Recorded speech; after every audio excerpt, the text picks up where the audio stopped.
안녕하세요. 대체거래소가 당장 내일부터 시작이 되는데요.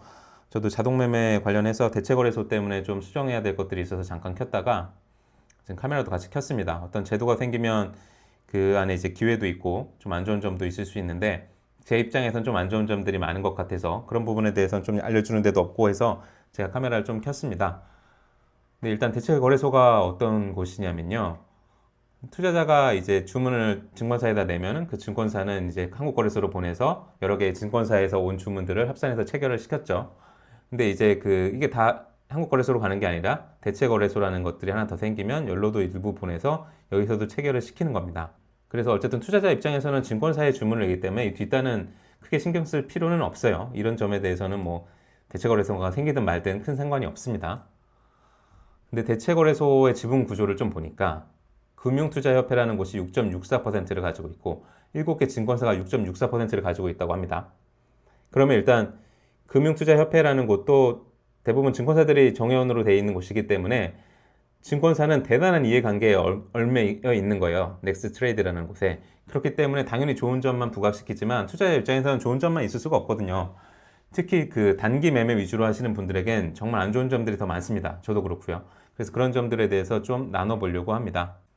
네, 일단은 뭐가 바뀌는지 알아야 그 안에서 뭐 기회가 있던 뭐 기존에 했는데 하지 말아야 될 것들이 있던 뭐 이런 것들을 파악할 수 있잖아요. 그래서 뭐가 바뀌는지 한번 좀 살펴볼게요. 일단 가장 크게 변화는 시간이 바뀝니다. 일단 증권사 쪽에서는 8시부터 저녁 8시까지 시간이 늘어나기 때문에 뭐 직장인들에게 유리하다 이런 말들을 하고 있는데 진짜 유리한 건지는 좀 봐야 될 것 같아요. 일단 시간이 어떻게 바뀌는지 좀 자세히 보면 기존에는 정규 시간이 9시부터 3시 반까지였죠. 그리고 앞뒤로 해가지고 이제 또 시간의 시장이 있었는데 이게 이제 좀 바뀝니다. 일단 그래서 어떻게 바뀌냐면 프리마켓이라는 게 생겨요. 프리마켓. 그래서 8시부터 8시 50분까지는 또 프리마켓이라는 게 생기고 그 다음에 애프터 마켓이 생깁니다. 3시 40분부터 8시까지. 근데 기존의 시간의 단위가는 없어지느냐? 없어지지 않아요. 거래소에서 취급하는 종목, 거래소에서만 취급하는 종목은 시간의 단일가를 기존대로 운영을 합니다. 이 시간이 이제 좀 개판이 되는 거죠. 어쨌든 8시까지로 늘어나게 되는 거고, 이게 좀 이렇게 보면 좀 가독성이 없어서 그 다음에 이제 그림으로 되어 있는 거를 가져왔습니다. 이거는 이베스트 증권, 지금 LS 증권에서 가져온 건데, 메인 마켓이라고 하는 부분들은 크게 뭐 신경 쓸 게 없어요. 여기 겹치는 부분들 있잖아요. 겹치는 부분들은 기존에 하던 대로 하면 되는 거고, 문제는 이제 장전, 프리마켓, 장후, 애프터 마켓이 문제입니다.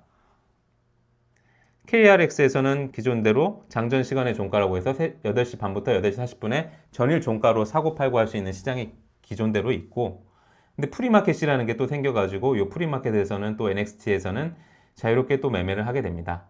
이거는 이제 단일가 형식도 아니고 어떤 종가 형식도 아니고 뭐 매매 그 구간 안에서 이제 이루어지는 매매예요. 그러면 메인 마켓은 뭐 똑같이 이루어지니까 큰 상관이 없을 것 같고, 그 다음에 이제 시간 외가 문제죠. 시간 외가 문제인데 장후 시간의 종가라고 해서 3시 40분부터 4시까지 기존대로 KRX는 운영을 합니다. 그리고 시간의 단일가도 기존대로 운영을 해요. 근데 이 시간대에 또 다른 시장에서는 다른 형태의 매매가 이루어지게 됩니다. 애프터 마켓이라고 해서 3시 40분부터 8시까지는 여기는 단일가 형식이 아니라 실제 거래하는 것처럼 원래 거래하던 대로 이제 애프터 마켓이 이루어지고요. 근데 또 웃긴 건 또 그 안에서 종가 매매도 3시 반부터 4시까지 이루어집니다. 뭔가 아수라장이 될 거고, 잘 모르겠어요. 이게 이렇게 섞여 있으면 매매가 좀 단순하고 시장도 단순해야 좋은데 우리나라 같이 그렇게 시장도 크지 않고 유동성이 풍부하지 않은 시장에서 이렇게 쪼개놓는 게 의미가 있을까 싶어요. 저는 만약에 대체 거래소를 한다면 일단 최소한 그 겹치는 구간 안에서는 똑같은 매매가 이루어지고 그 시간의 시장에서는 뭐 NXT만 한다던가 뭐 그런 식으로 있어야 될 것 같은데 같은 시간대에 이런 여러 가지 매매가 혼용되면 시장이 매물이 분산되겠죠. 그런 거래가 분산되면서 어떤 유동성 측면에서 문제가 발생할 수 있고요. 물론 시간의 단위가 애프터 마켓에 그 종목을 분리한다고 하지만 이게 글쎄요, 전 그렇게 좋아 보이지 않습니다. 그리고 또 바뀌는 게 두 개 가지가 생깁니다. 중간가 호가라는 게 생겨요. 그래서 뭐 예를 들어서 기존에 이제 3,000원과 2,995원의 호가가 있었으면 그 중간에 호가가 하나 더 생겨가지고 여기서 매매를 할 수 있겠다는 건데 일단 이거는 이제 스캘핑 하시는 분들한테는 좀 영향이 있을 수 있겠죠. 호가가 이게 좀 넓어야 그 안에서 이제 스캘핑을 한 호가만 따먹어도 어느 정도 수익을 얻을 수 있는데 이 중간에 이게 하나가 생기게 되면은 이거에 대해서 좀 스캘퍼 입장에서는 좀 문제가 있을 것 같습니다. 뭐 스캘퍼가 아닌 뭐 일단 단기 매매, 장기 투자에서는 큰 영향이 없겠지만 일단 스캘퍼 분들은 이 부분에 대해서 좀 신경을 쓰셔야 될 것 같습니다. 중간가 효과가 생긴다는 거. 그 다음에 스탑 지정가 효과는 스탑로스예요. 기존에 이제 증권사에서 시스템을 통해서 하던 스탑로스가 어떻게 보면 한가의 호가의 종류로 사용된다고 보시면 될 것 같습니다.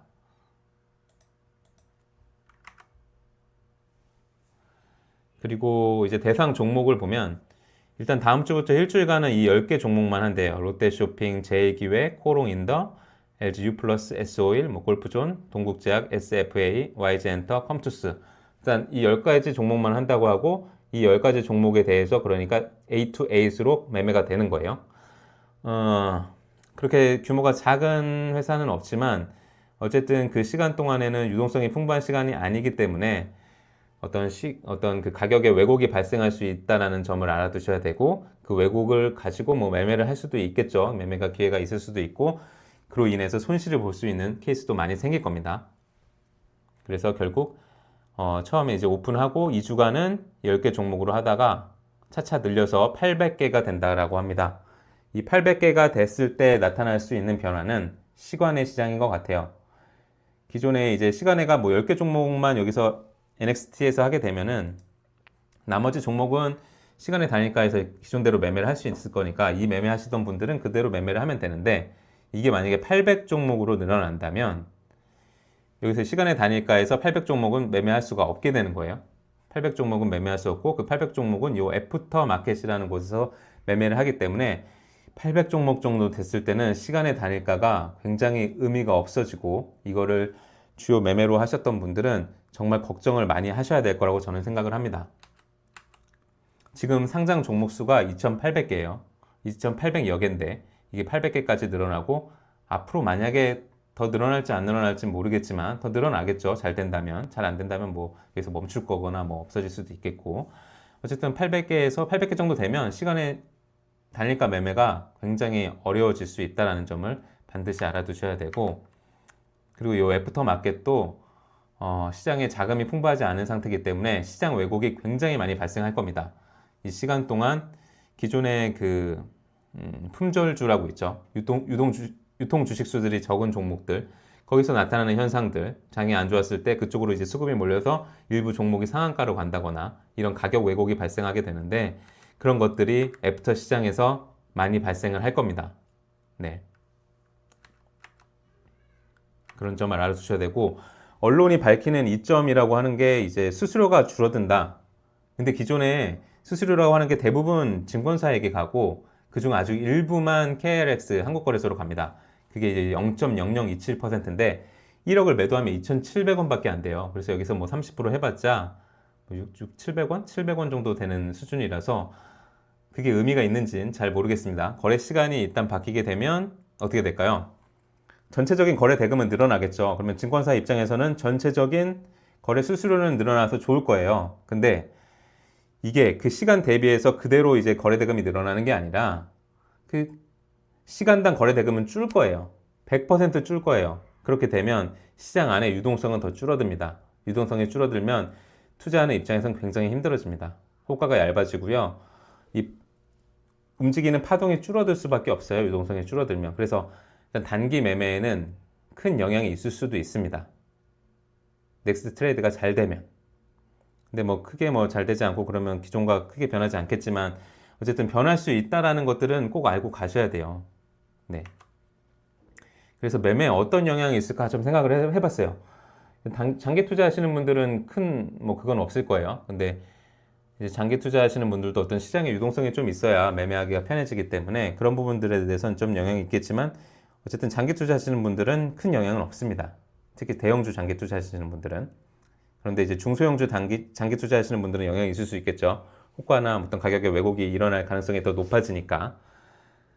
문제는 이제 단기 투자하시는 분들입니다. 일단 종가 베팅 많이 하잖아요. 저도 종가 베팅 많이 하는데 종가가 어디냐? 종가를 기존과 같이 3시 반을 종가로 볼 것이냐 아니면 애프터 마켓이 끝나는 8시를 종가로 볼 것이냐 그러면 종가 베팅을 뭐 2시부터 3시, 뭐 3시 정도 해야 되냐, 아니면 그럼 7시에 해야 되냐. 그에 따라서 만약에 7시에 해야 된다고 하면 야근을 해야 되는 거예요. 그럼 단기 투자자들은 굉장히 힘들고 이 기준을 삼기가 굉장히 힘듭니다. 예를 들어서 종가 베팅을 기존처럼 3시 반을 기준으로 했어요. 그럼 이거 언제 팔 거냐는 거예요. 애프터마켓에 팔 것이냐, 아니면 정규 시장만 규정해서 할 것이냐, 이런 생각해야 될 점들이 굉장히 많아지면서 매매가 복잡해집니다. 매매가 복잡해지면 정말 힘들어지고. 그래서 종가 베팅을 어디다 잡을 것이냐 라는 게 중요하고요. 그 다음에 시간의 단일가는 앞에 말씀드린 대로 이 해당 종목 수가 800 종목이 되는 순간 시간의 단일가는 거의 매매하기가 힘들어질 것 같습니다. 지금도 시간의 단일가에는 본장에 비해서 매매 거래 대금이 훨씬 작잖아요. 근데 이게 분산이 되면 사실상 여기서 페이크가 많이 발생하기 때문에 여기서 뭔가 투자한다는 건 굉장히 어려워질 거예요. 네, 그런 점들이 이제 영향이 있을 수 있을 것 같고요. 일단은 거래가 이제 2주일 가는 10종목으로 되기 때문에 거기에서 뭔가 패턴을 찾는 건 굉장히 어려울 거예요. 굉장히 어려울 거고, 이제 여기서 한 350종목 정도 되면, 아니 한 110종목 정도만 돼도 여기서 어떤 패턴들이 생길 겁니다. 그런 패턴들을 가지고 어떤 매매를 나에게 적용할 수 있을까라는 것들을 이 시간 동안 부지런히 찾으셔야 돼요. 제도가 생기면 안 좋은 점도 분명히 있지만 좋은 점도 분명히 생깁니다.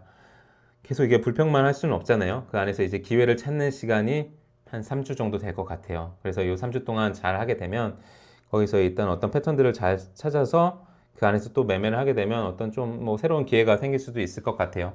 그런 기회들을 잘 찾아보는 시간이 되면 좋을 것 같고, 그런 것도 저도 이제 부지런히 찾아서 알게 되면 좀 일부 가능한 내용들은 네, 공유 드리도록 하겠습니다. 네, 제가 이 시장에서 정말 없어져야 된다는 제도라고 생각하는 게 두 가지가 있다면, 그중 첫 번째는 신규주 400%까지 올라갈 수 있는 거. 이거 생기고 나서 문제가 뭐였냐면, 모든 수급이 신규주가 다 빨아가기 때문에 그 신규주로 다 빨아가면서 시장에 왜곡이 발생해요. 다른 쪽에 유동성이 없고 그쪽 그 신규주에만 그 자금이 유입되면서 막 400%까지 오르게 되죠. 근데 해당 종목이 그게 하루 동안 400% 온다는 게 사실 말이 안 되잖아요.